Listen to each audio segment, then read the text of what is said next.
a school of family therapy that you founded, Conjoint Family Therapy. You spent a lot of focus is just studying the way communication occurs in a family to diagnose what that family's problems are.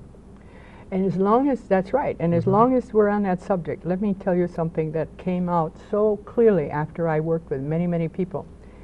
There are two dialogues that go on. One is a dialogue of the words, and the other is a dialogue of feeling. And many times those are different. I'll give you a little illustration. Ask me how I am. How are you? I'm fine, Jeff. Now, when I said that, tell me what happened to you. Well, you had a very cold tone to your voice, so I thought you're trying to distance. Yeah, but didn't you hear the words? That I was fine? Yeah, All right, so you see, this is typical. Yeah. Yeah. Or ask me again if I like something, whatever it is. Okay, do you enjoy being here on TV today, Virginia? Oh, I think that it's just wonderful. Now I'm doing something else. I'm sending out another message about the words that disclaim what I'm doing. Now the thing I found out, just like in the first illustration, the thing I found out is those two levels of the dialogue come from two different places in the person. They are not an attempt to bring trouble to other people. That's not where it comes. These are totally unconscious. Yeah. I think you call one level the meta-communication level. Right. In other words, every time we communicate, we have a message, and we're also communicating a message about our message. That's right, exactly.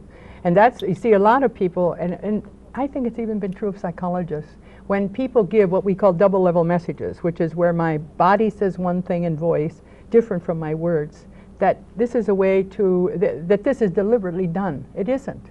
The words come from the left brain, what you should do. The other part comes from the right brain. Now, suppose that I have a rule that says that I should never complain to you. So let's suppose I'm in terrible pain and you ask me how I am, and I say, fine. What am I doing? This says I've got a rule that I should never complain. Yeah. And it says I have pain, but I'm giving the message that what I should do, which is I should never complain. And it's as if underneath any conversation, no matter how, I suppose, abstract or intellectual, there's always a human being under there with emotions, often needing to be validated. That's, of course, one of the things I try to teach people. I'll have to tell you something. I go to lectures. I mean, and people presenting things, and I listen, and all of a sudden, they may be talking about all this erudition, and underneath, I hear, I'm hurting.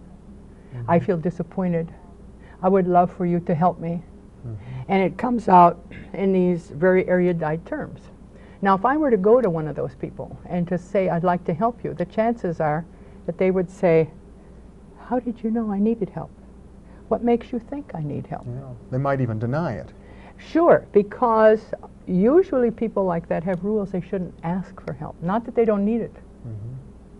And this is the kind of stuff that goes on with people all the time.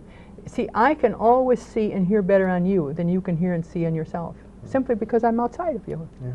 And then when I share with you what I'm seeing and hearing, if it, for instance, happens to meet one of your rules, which is I should never ask for anything, I should always be right, etc., then you have to deny that what's going on. And then if I am not careful, I have to prove my point, and pretty soon we've estranged ourselves. And in our culture, I suppose one of the very common rules is never to reveal what you really feel, especially of the vulnerable parts. Well, see, if you think, that's absolutely true. If you think about it, the people's feeling about what's vulnerable is their deep feelings. But most people give themselves credit, with quotation marks, for only having bad things inside, not good things.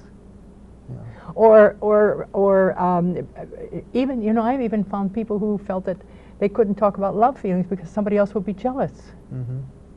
So as a result, we don't communicate the thing that is really what human beings are about.